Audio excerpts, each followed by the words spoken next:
नमस्ते बच्चों। आज की कहानी का नाम है शेर और चूहा।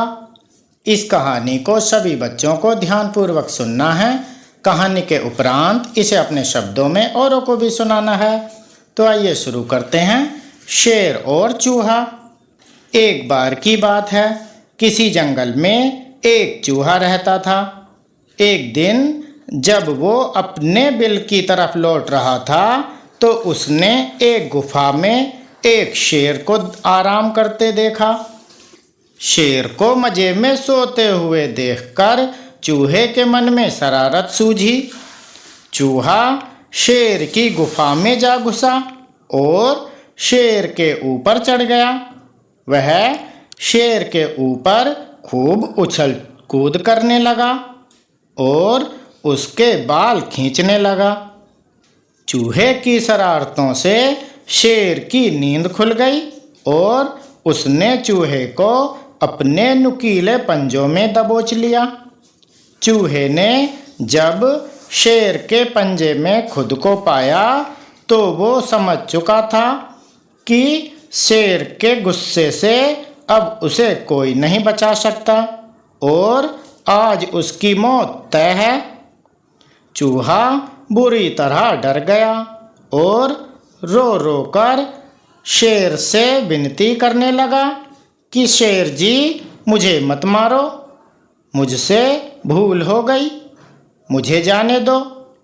अगर आज आप मुझे जाने देंगे तो मैं आपके इस उपकार के बदले भविष्य में जब भी आपको किसी मदद की ज़रूरत होगी मैं आपकी मदद करूँगा। चूहे की बातें सुनकर शेर की हंसी निकल गई। शेर ने कहा, तुम तो खुद इतने छोटे हो, मेरी मदद क्या करोगे? चूहे की विनती सुनकर शेर को उस पर दया आ गई और उसने चूहे को छोड़ दिया। चूहे ने शेर को धन्यवाद बोला और वहाँ से चला गया। कुछ दिनों बाद जब शेर खाने की तलाश में इधर उधर घूम रहा था तभी अचानक किसी शिकारी के फैलाए जाल में फंस गया। शेर ने खुद को जाल से निकालने की भरपूर कोशिश की लेकिन निकल नहीं पाया। काफ़ी देर कोशिश करने के बाद शेर ने मदद के लिए दहाड़ लगानी शुरू की।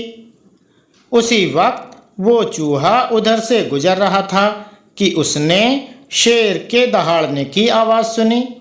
वो भागकर शेर के पास गया और शेर को जाल में फंसा देख चौंक गया। उसने बिना देर करते हुए अपने नुकीले दांतों से जाल को काटना शुरू किया और कुछ ही देर में उसने पूरे जाल को काटकर शेर को आज़ाद कर दिया।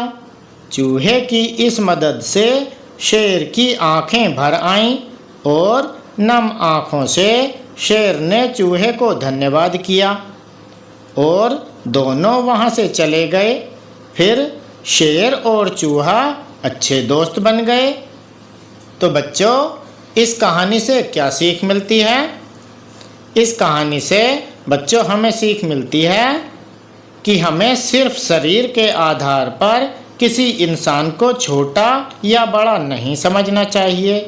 साथ ही हमें दूसरों की मदद करनी चाहिए क्योंकि जब हम दूसरों की मदद करेंगे तभी कोई हमारी मदद के लिए आगे आएगा। तो कैसी लगी ये कहानी? अच्छी लगी ना? हाँ, मुझे पता है सबको अच्छी लगी होगी। बच्चों, अब आपको इस कहानी को अपने शब्दों में औरों को भी सुनाना है। धन्यवाद।